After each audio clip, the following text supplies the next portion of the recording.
Ya, pada malam ni kita akan mengupas pada tajuk yang ke-8. Ya, tajuk yang ke-8 iaitu berhikmah dalam dakwah. Berhikmah dalam dakwah pada muka surat yang ke-46. Ya, muka surat 46 kita 40 hadis ada orang mukmin, akhlak menjadi cermin. Jadi kita lihat pada matan hadis ini.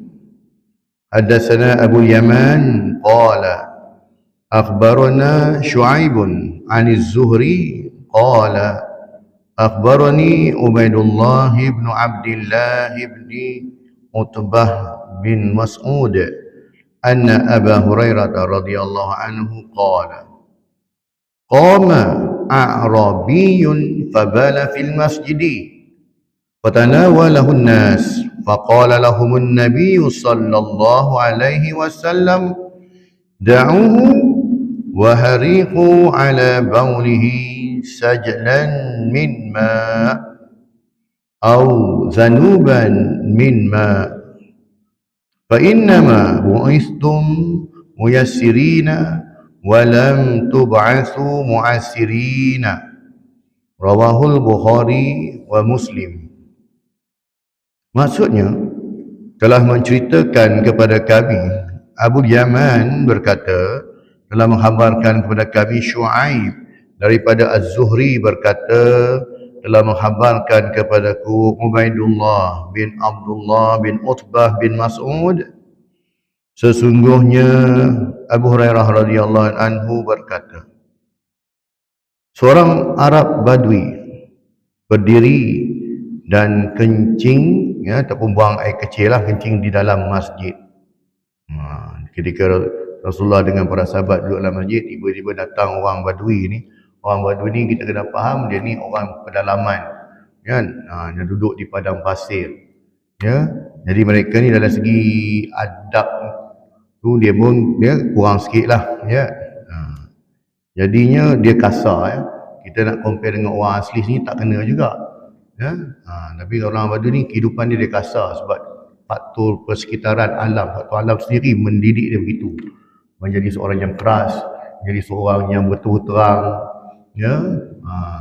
Jadinya dia ni berdiri dan dia ni kencing dalam masjid. Ketika itu Rasulullah dan juga para sahabat ada dalam masjid tu. Jadi bila para sahabat tengok peristiwa yang berlaku, Arab Badui ni kencing dalam masjid, lalu orang-orang ingin mengusirnya, kan? Bahkan halau dia keluar lah, ya.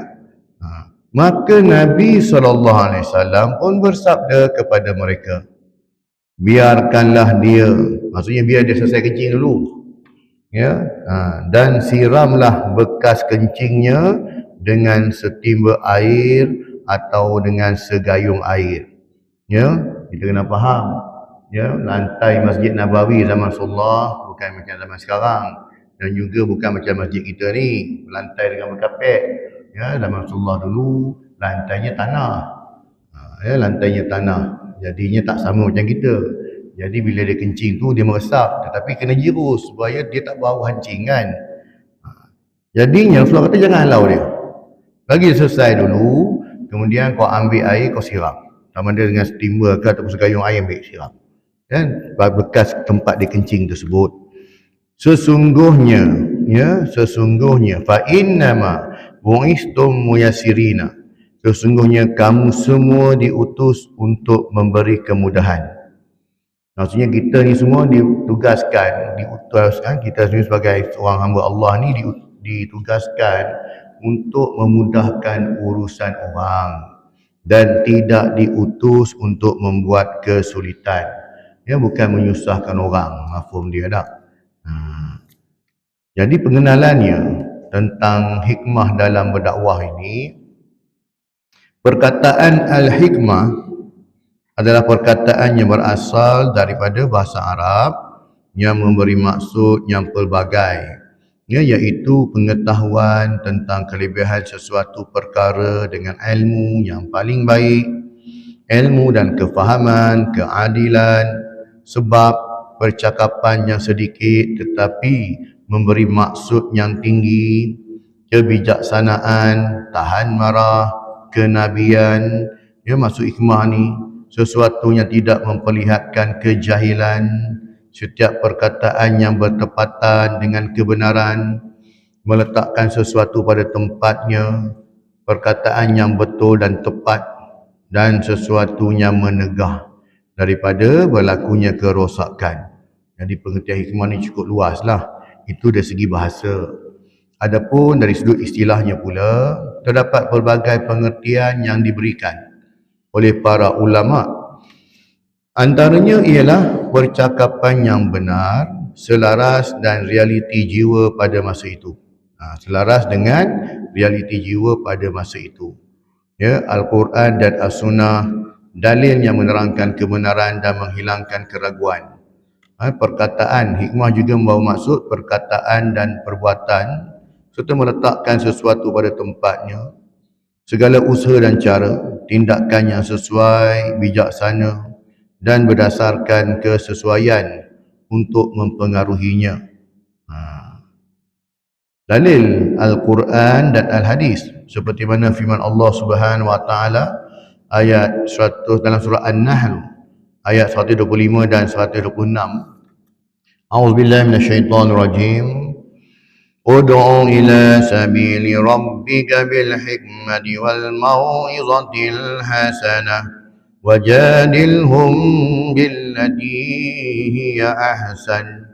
Inna rabbaka huwa a'lamu biman dhalla an sabilihi wa huwa a'lamu bil muhtadin. Wa in 'aqabtum fa'aqibu bimithli ma 'uqibtum bih wa la in sabartum lahuwa khairul lis-sabirin. Maksudnya, ud'u ila sabi rabbika bil hikmah, serulah, ajaklah manusia ini kepada jalan Tuhanmu dengan hikmah, dengan bijaksana, dan wal mau'izatil hasanah, dan pelajaran yang baik. Ya, kita ajak orang buat baik, maka kita tunjuk juga teladan yang baik. Wajadilhum ya ahsan, dan bantahlah mereka dengan cara yang baik. Ya, sekiranya mereka melakukan kesalahan tersebut, ya, maka berbantahlah mereka dengan cara yang baik. Sesungguhnya Tuhanmu ialah Dialah yang lebih mengetahui tentang siapa yang tersesat dari jalannya, dan Dialah yang lebih mengetahui orang-orang yang mendapat petunjuk. Ya, sebab tu kita manusia, kita tak tahu. Mungkin orang yang kita jumpa pada pandangan kita dia ni tak adalah lah. Kan, kalau dah macam ni perangai dia sampai ke mati lah esok macam ni dah, kita tak tahu. Ya, yang penting kita dah sampaikan. Dan ayat 26, dan jika kamu membalas kejahatan pihak lawan, maka hendaklah kamu membalas dengan kejahatan yang sama seperti yang telah ditimpakan kepada kamu. Kalau kita nak balas balik orang tu buat jahat pada kita, balas setimpal dengan apa yang dia buat. Tapi Allah Ta'ala kata lagi, dan jika kamu bersabar, maka sesungguhnya yang demikian itu adalah lebih baik bagi orang-orang yang sabar. Sebab tu dalam peristiwa Fathul Mekah, pembukaan kota Mekah, ya, ketika Rasulullah menakluki kota Mekah, maka takutlah penduduk-penduduk Mekah ni dah, habislah kita. Ya, Muhammad dah dia mari takluk kota Mekah ni, habislah kita. Dulu kita halau dia, dulu kita hina dia dah, macam-macam kita buat, ya, habislah kita kali ni. Ya, dan Allah Ta'ala beritahu Rasulullah, kalau nak balas balik, balas dengan apa yang dia buat. Tapi kalau kamu sabar dan kamu beri kemaafan, itulah yang terbaik. Jadi Nabi SAW memilih yang lebih baik, yang terbaik, iaitu memaafkan. Kan? Dalam surah Al-Baqarah pula, ayat 269, yu'til hikmata man yasha' wa man yu'tal hikmata faqad utiya khairan katsira wa ma yadhakkaru illa ulul albab. Maksudnya Allah menganugerahkan al-hikmah, kefahaman yang dalam tentang Al-Quran dan As-Sunnah kepada sesiapa yang dikehendakinya. Ya, Allah Ta'ala akan bagi hikmah ni, akan bagi kefahaman agama pada siapa yang dia nak. Jadi bagaimana kita nak termasuk dalam golongan orang yang Allah Ta'ala nak bagi kita kefahaman agama? Ya, man aradallahu bi khaira fa yufaqihu fid din. Barang siapa yang Allah Ta'ala nak bagi dia kebaikan agama, maka Allah Ta'ala akan bagi dia kefahaman dulu. Kan? Kefahaman agama tu. Jadi caranya ialah dengan kita melakukan amal soleh dan sentiasa minta pada Allah Ta'ala bagi kita kefahaman agama. Selalulah berdoa, Allahumma faqihni fid din wa alimni ta'wil. Seperti mana Rasulullah doakan kepada Ibnu Abbas. Ya, Rasulullah doakan Allahumma faqihni fid din wa alimni ta'wil. Ya, banyak itu doa yang tu. Jadi bila kita faham agama, maka kita akan beramal dengan amalan yang mendepati apa yang dikehendaki oleh Al-Quran dan As-Sunnah. Ya. Dan barang siapa yang dianugerahi hikmah, ya, barang siapa yang dianugerahi hikmah, ia benar-benar telah dianugerahi karunia yang banyak. Orang yang mana ada kebijaksanaan dalam diri dia, maka dia telah dianugerahi banyak kurniaan dia. Orang yang cerdik, orang yang berhikmah dalam dakwah, banyak keuntungan dia. Dan hanya orang-orang yang berakal lah yang dapat mengambil pelajaran daripada firman Allah Subhanahu Wa Taala. Jadi orang yang berfikir. Nah, maka bila kita fikir, Allah Taala akan buka pintu pada kita kefahaman. Dalam sebuah hadis yang diriwayatkan oleh Abdullah bin Mas'ud radhiyallahu anhu berkata, Rasulullah sallallahu alaihi wasallam bersabda, "La hasada illa fisnatain. Rajulun atahu Allahu malan fasullita ala halakatihi fil haqq. Wa rajulun atahu Allahu hikmata fahuwa yaqdi biha wa yu'allimuha." Ini cerita tentang bijaksana tadi ni lah. Maksudnya tidak boleh hasad. Maksudnya tak boleh dengki dengan orang. Tak boleh kita ini bersifat dia bersaingan yang tak sihat lah. Ya, la hasada ni maksudnya tidak boleh dengan maksud bersaing untuk kebaikan ini. Ya, tidak boleh. Kecuali dalam dua perkara je. Kita nak dengki dengan orang, ya, dalam dua perkara je boleh. Yang pertamanya, ya, seseorang yang diberikan Allah SWT harta lalu dihabiskannya dengan segera ke jalan kebenaran. Kita tengok seorang ini, dia ni seorang yang kaya, kekayaannya itu dia suka bantu orang, tak apa saja masalah, sebut saja kewangan, dia bantu. Maka kita pun dengki. Dengki kita tu bukan dengki dengan maksud nak jatuh dia. Ya Allah, aku ni iri hati betul tengok dia ni, tak? Ya Allah, engkau bagilah aku kaya macam dia, ya Allah. Sebab aku nak menyumbang lebih dari dia. Ya. Moga-moga dengan kekayaan kau bagi pada aku tadi ni, aku dapat menyumbang lebih dari dia. Baguslah tu. Maksudnya kita iri hati bukan dengan sebab kita nak jatuh dia, tapi kita nak berlumba-lumba, fastabiqul khairat. Kita nak berlumba-lumba buat baik. Baguslah tak? Jadi ini hasad yang dibenarkan. Satu lagi, hasad yang dibenarkan ialah dan seseorang yang dikurniakan Allah SWT untuknya hikmah, yakni ilmu, lalu digunakannya untuk memberi hukum dan mengajarkannya kepada orang lain. Ya, kita tengok orang yang berilmu, maka ya Allah, kau bagi juga aku ilmu, ya Allah. Kau bagi aku kefahaman ilmu, ya Allah, kefahaman agama. Pertama sebab apa? Aku nak beramal dengan apa yang aku faham, kemudian aku nak sampaikan juga, ya Allah. Ya, kita nak juga nak berlumba-lumba melakukan kebaikan dalam bab menyebarkan ilmu. Okeylah tu. Bukanlah maksud kita dengki dengan orang yang berilmu ni dengan nak jatuhkan dia, nak buruk-burukkan dia, tak. Kadang-kadang tengok sikit, kadang-kadang ya, yang bercakap ni pun kadang-kadang memang ada melakukan kesalahan pun, kesilapan. Tak, kadang-kadang idea tu datang, mungkin fakta tu kurang tepat. Tapi dia punya viral, dia punya hentam tu macam seolah-olah macam tak pernah betul langsung kan. Tak boleh macam tu. Ya, sebab kadang-kadang bila kita bercakap dia ada kesalahan pertuturan ataupun kesalahan fakta. Sebab apa? Sebab kadang-kadang dari benda tu tiba-tiba tak. Kita cakap ni spontan.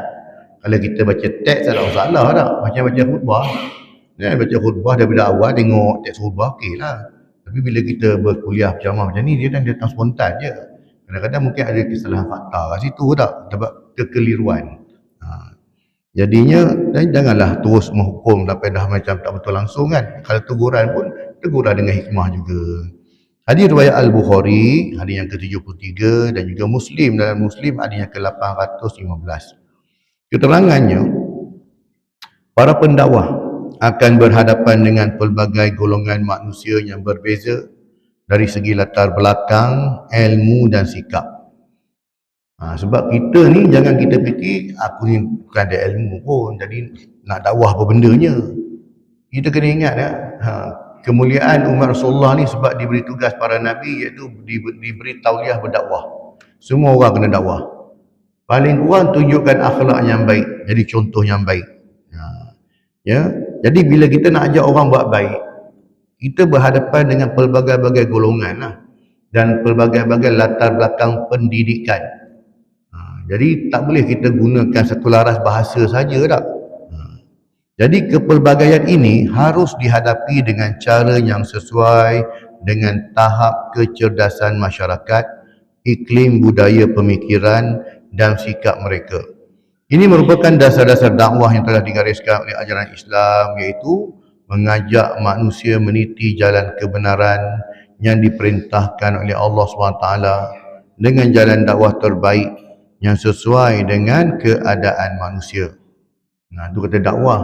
Dakwah ni dia ni konsepnya fleksibel. Dia bukanlah satu arah saja. Pelbagai.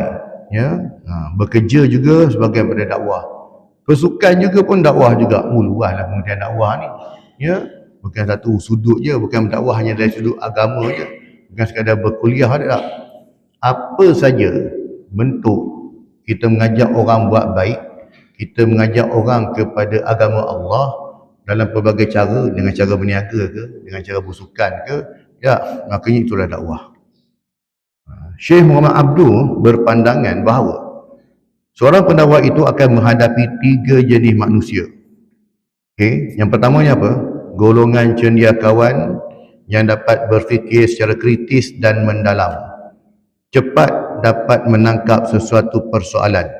Mereka ini harus didakwah dengan berhikmah, iaitu dengan alasan, dengan ada dalil dan hujah yang dapat diterima oleh kekuatan akal mereka. Kita tengok contoh Isra' dan Mi'raj. Peristiwa Isra' dan Mi'raj, bila Rasulullah kembali balik turun ke bumi, balik semula ke Mekah, pendek ceritanya, makanya Abu Jahal telah mengumpulkan penduduk Mekah di Bukit Safa. Makanya apa kata Abu Jahal? Okey Muhammad, kau ceritakan apa yang kau cerita semalam kat aku, yang cerita aku tadi tu. Tak, aku cerita pada orang ni, aku dah kumpul ke orang ni, aku cerita kat orang. Dan tujuan Abu Jahal dia kumpul ke orang sebab cerita Isra' Mi'raj cerita pelik, cerita yang di luar logik akal manusia kan.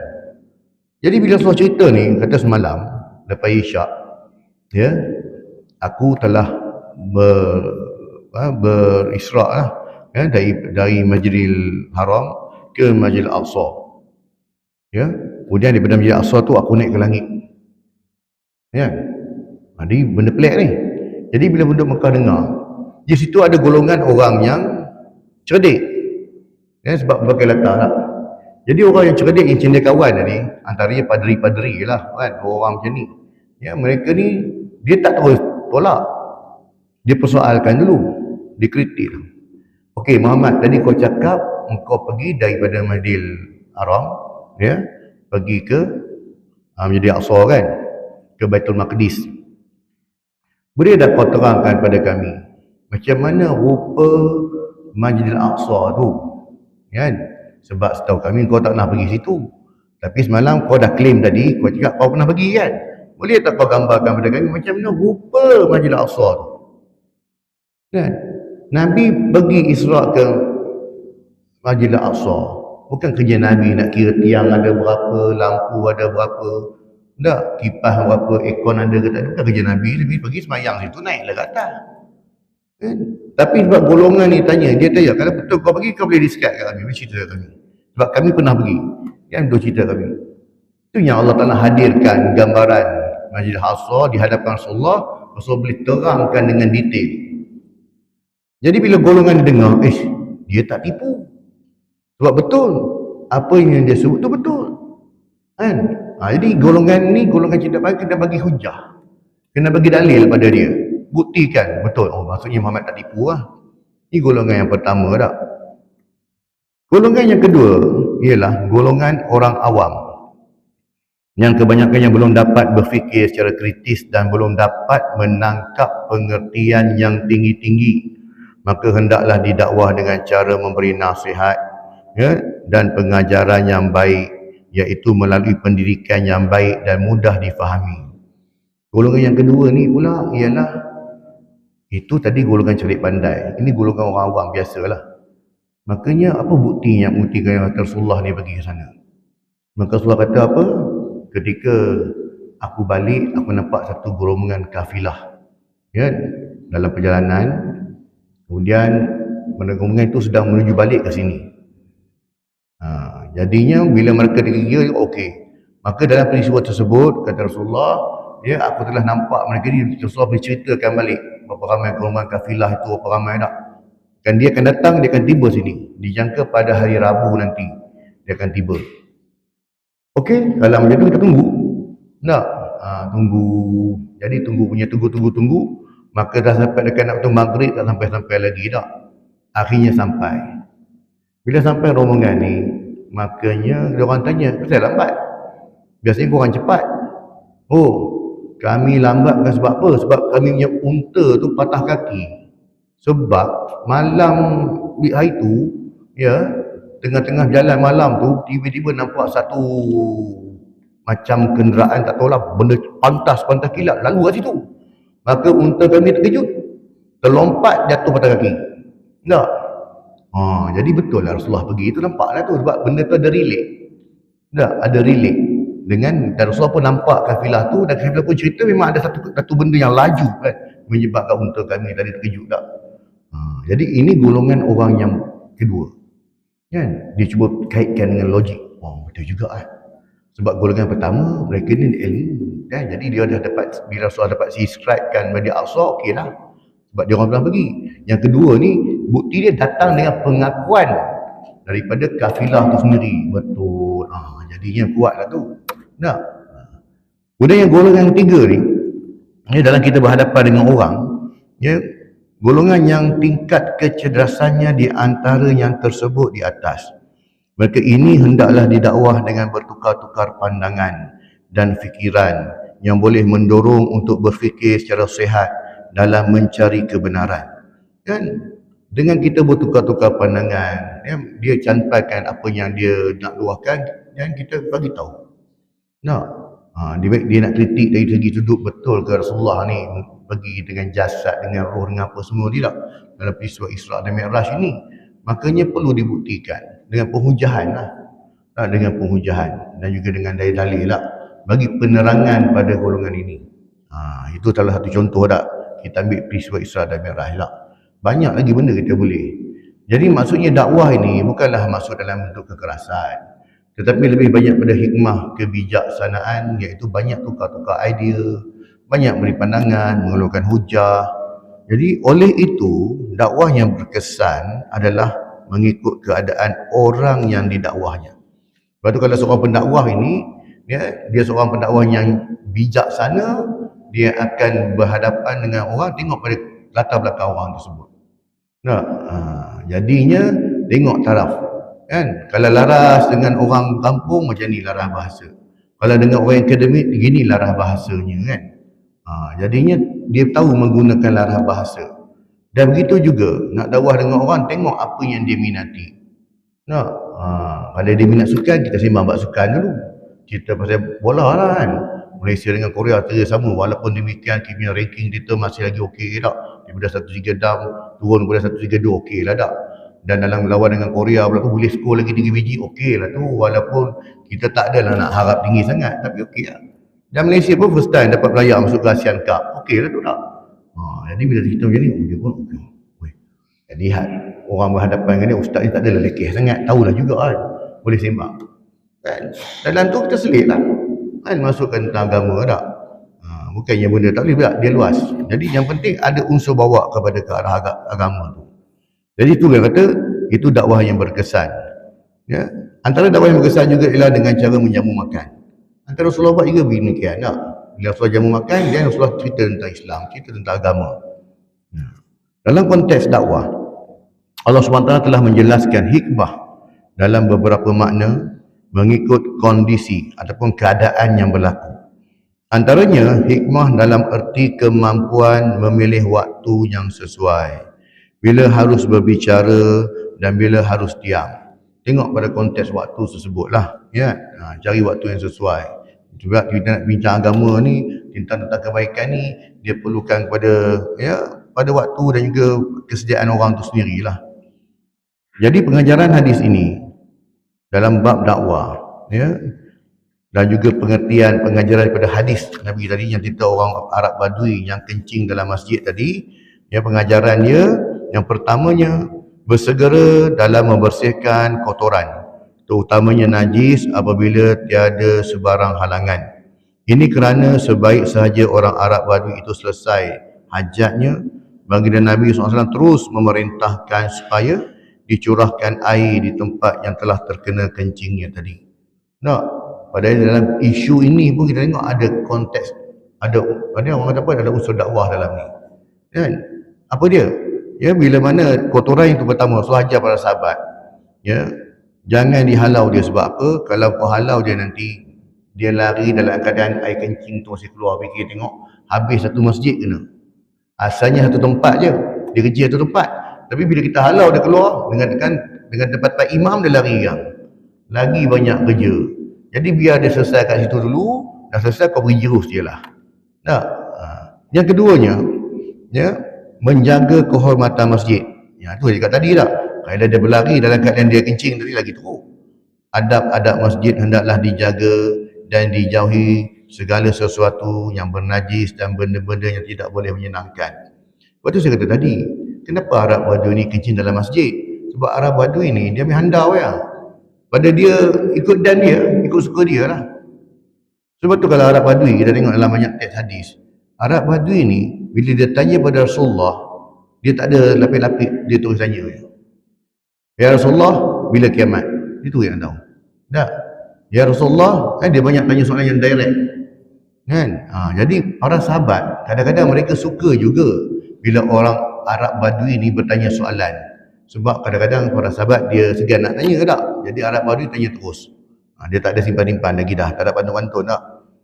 Jadi yang cerita sini ialah menjaga kehormatan masjid. Jadi kalau kalau dihalau dia keluar tadi, maka mereka menyebabkan air kencing tadi lebih banyak, tersebar kat banyak tempat tak?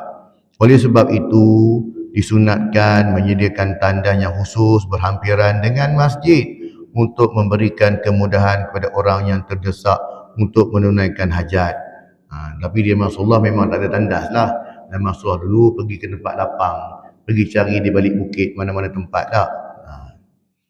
Yang ketiganya, pengajaran daripada hadis Arab Badui yang kencing dari itu, kefahaman para sahabat radhiyallahu anhum dalam perkara amar ma'ruf wa nahi munkar, menjaga diri daripada terkena najis merupakan sifat yang kemas tertanam dalam diri mereka. Sebab itulah mereka nak halau dia keluar. Kan? Ada pandangan, ya, mungkin dia boleh nak kencing, jadi nak halau dia keluar. Ya, tapi dalam cerita ini dia nak kencing dah pun. Dan makanya biarkanlah dia dah kencing, okeylah. Biar dia habis kencing dulu. Yang keempatnya, pengajarannya menolak kerosakan yang lebih besar dengan mengharungi yang paling ringan. Ya, di sini ada dua mudarat. Yang pertamanya ialah dia kencing dalam tu. Yang kedua, dia mengotorkan masjid. Kan? Tetapi sekiranya dihalau, maka mudarat lagi besarlah. Ya, mudarat itu bukan hanya mudarat pada Masjid Nabawi saja, tetapi juga pada Arab Badui itu sendiri.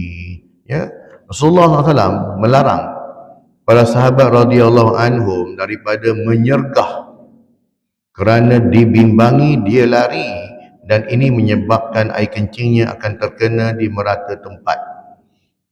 Kesalahan sememangnya telah dilakukannya. Dia kencing dalam masjid mana salah dah pun, kan? Tapi tak perlu sampai kita nak melarutkan menyusahkan orang lain lagi. Berasaskan kepada perkara inilah ulama menyimpulkan satu kaedah yang penting, iaitu diharuskan melakukan salah satu mudarat yang lebih ringan bagi menolak kemudaratan yang lebih besar, ataupun disebut akhafu dararain. Sekiranya ada dua mudarat, yang ni pun mudarat, yang ni pun mudarat, maka mudarat mana satu kita nak pilih? Kalau tak pilih tak boleh, tak boleh lah salah satu sebab tak ada pilihan. Maka ambillah mudarat yang lebih ringan berbanding dengan mudarat yang lebih besar, kan? Yang kelimanya, bersikap lembut kepada orang yang jahil. Ya, Rasulullah SAW mengajar orang Arab Badui tersebut dengan lemah lembut kerana perbuatannya bukannya disengajakan. Ya, kita nak buang air ni dia bukan boleh nak ejak-ejak.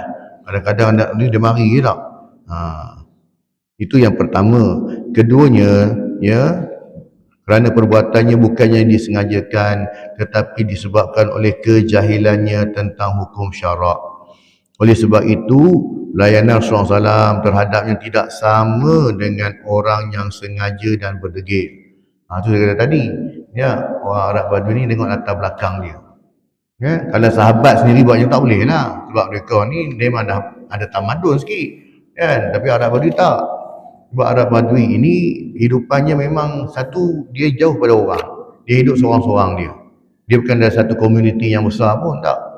Jadinya kehidupannya itu menyebabkan dia lebih banyak menyendiri dan dipikirkan diri dia je.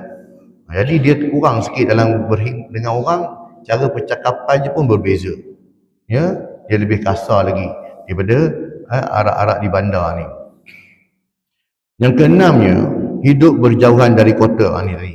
Hidup berjauhan dari kota sebagai faktor kejahilan. Ya, hadis ini menunjukkan bahawa orang Arab Badui yang berada berjauhan dari kota kurang terdedah kepada ilmu, sementara tingkah lakunya pula tidak menggambarkan adab dan disiplin. Oleh sebab itu, ilmu sepatutnya disebarluaskan hingga keluar bandar supaya masyarakat di sana terdedah kepada cara hidup yang beradab dan berdisiplin. Betul lah, zaman dulu memang demikian, ya, terhad dah dapatkan ilmu dan sebagainya pergi kota tak. Tapi hari ni zaman dah berubah, ya, berbagai kaedah boleh kita dapat ilmu tak, selain daripada di masjid sendiri tak, ya, dalam orang kata apa, dalam online pun, dalam YouTube pun semua boleh juga, kan? Cuma cara tu berbeza, ya. Hatta dalam TikTok pun ada, kan? Dalam TikTok pun buat kuliah juga, kan? Siap boleh ada soal jawab dan sebagainya tak. Jadinya kesan berhikmah dalam dakwah, apa kesan dia? Ya, bila kita ajak orang dekat pada agama Allah dengan kaedah yang bijaksana, kan?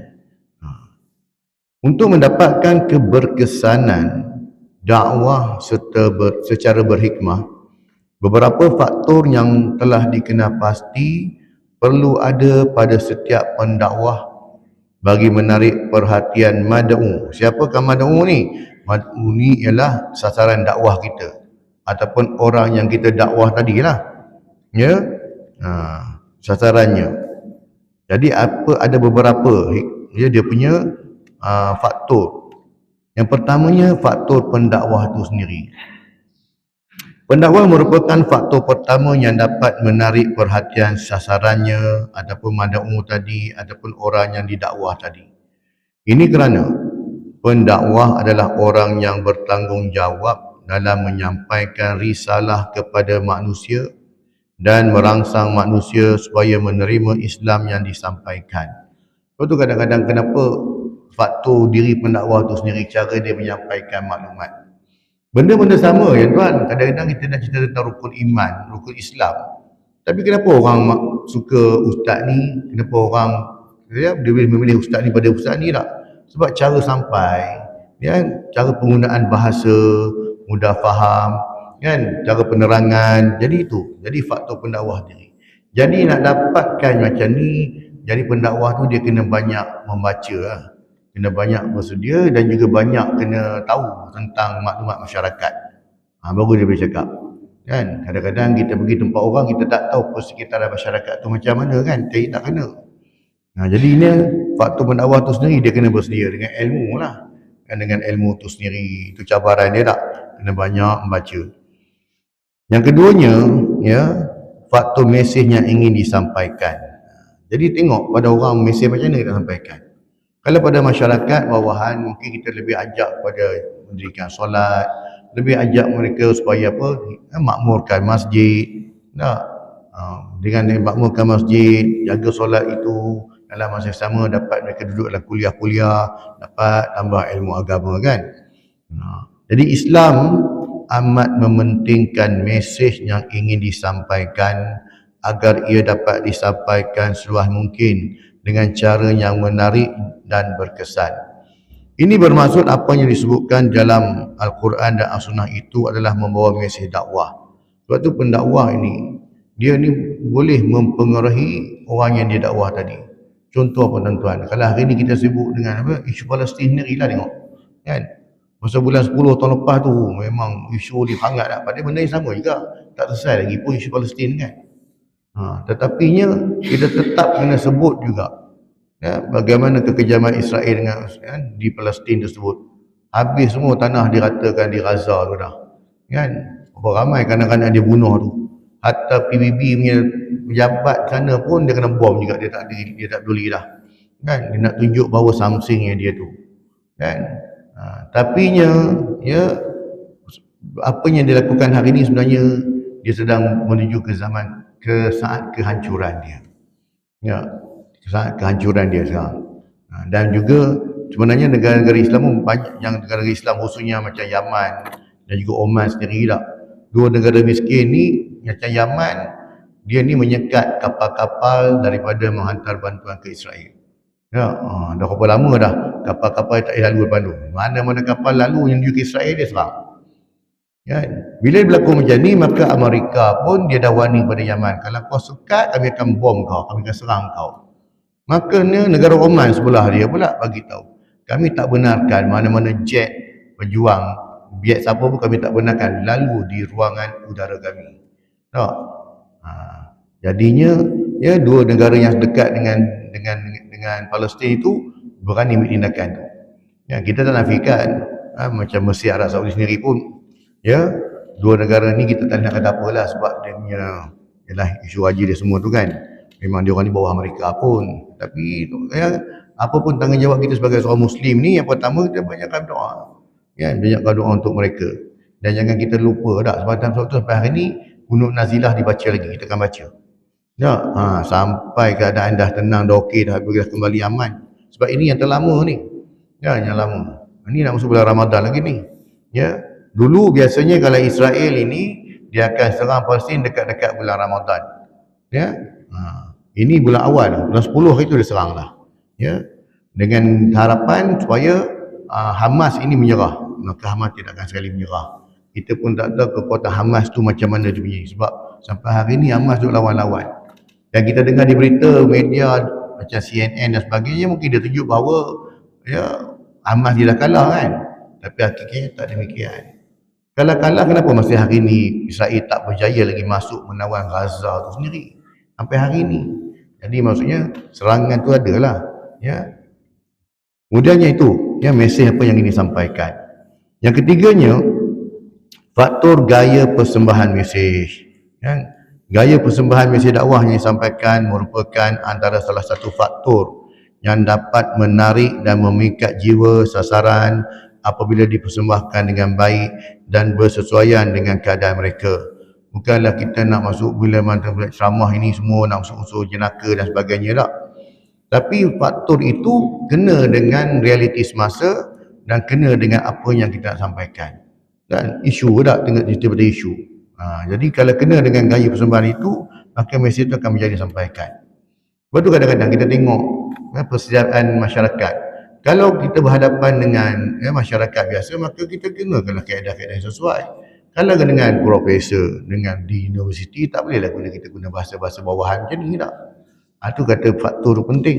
Mesej apa dan gaya persembahan itu penting. Yang keempatnya, faktor masa dan situasi. Salah satu faktor yang penting dalam dakwah bagi menarik perhatian sasaran supaya mereka menerima ajaran Islam yang disampaikan ialah faktor masa dan situasi yang sesuai agar mesej dakwah yang disampaikan dapat diterima dengan baik. Ini sekiranya bagi dakwah khususi ataupun personal. Tak personal. Kan? Jadi kita tengok dalam cerita tentang faktor pendakwah, faktor mesej, faktor gaya persembahan dan faktor masa yang sesuai. Kalau kita lihat di barat, NGO Islam di sana kan, dalam mereka menyebarkan dakwah ni kan, kita tengok di sana mereka lebih terbuka kan, dengan orang yang non-Muslim, mesra. Orang kata apa, mereka ni lebih mesra dalam menyebarkan dakwah kepada orang bukan Islam sana. Sebab tu kita tengok contoh, kalau dulu peristiwa 11 September yang World Trade Center kena bom kan, ketika itu imej Islam cukup buruk lah. Sebab awal-awal lagi Amerika dah tembak kata Osama bin Laden yang buat dah. Jadi imej Islam tu. Jadi apa tindakan NGO Islam buat di Amerika? Kan? Mereka sebarkan risalah-risalah Islam. Kan? Bagi dia Quran terjemahan dalam bahasa Inggeris. Ya. Kalau di Scotland sendiri tak, masjid dia bagi Quran dalam bahasa Inggeris terjemahan. Tu dia orang buka tengok kaji. Dan saya boleh cerita pada tuan-tuan yang isu yang Palestin baru ni ya, yang Megan apa nama perempuan tu kan, yang dia buat, dia non-Muslim read Quran kan, mereka baca Quran, dia pakai tengok bacaan dia punya terjemahan dia lah, dia tak baca ayat tapi dia tengok terjemahan. Dengan di situ pun mereka tengok macam-macam pengajaran tentang Islam lah. Nampak kita mungkin kita tak nampak lah kot kan, sebab kita tak baca, kita cuma baca ayat, kita cuma banyak tilawah tapi kita tak tadabbur. Itu yang ada masalah kan. Baca tu bagus, masuk bulan Ramadan je halakah-halakah kumpulan tadarus ni ramai, tapi kita cuma membaca tapi kita tak tadabbur. Apa itu tadabbur? Kita baca ayat dan tengok makna. Ya, pada kita pula, kita ditakutkan pula, nanti kau baca kau tak faham, kau berguru dengan setan no.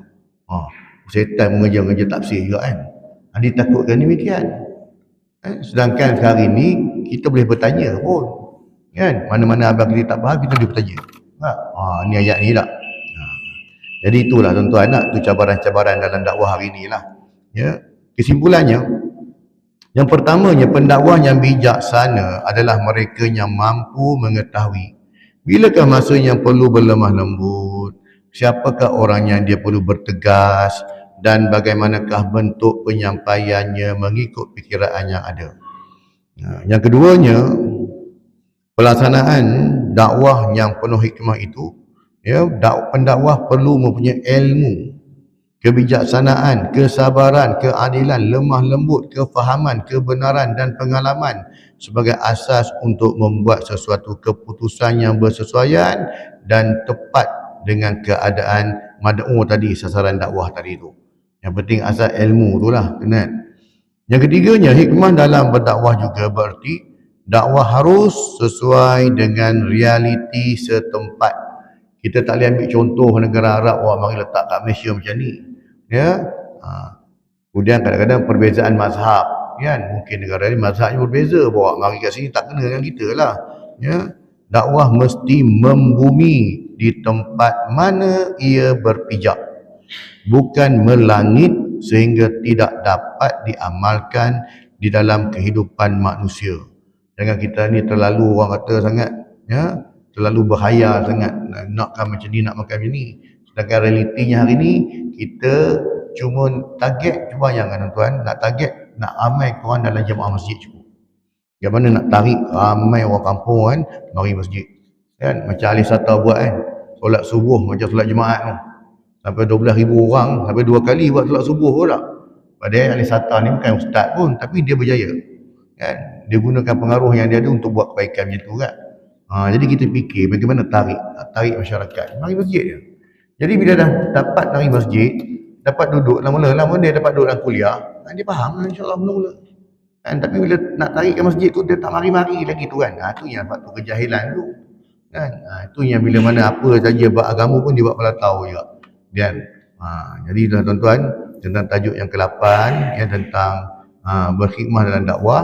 InsyaAllah pada kuliah akan datang kita akan mengupas pula pada tajuk yang ke-9, iaitu wasatiyah, yakni keseimbangan.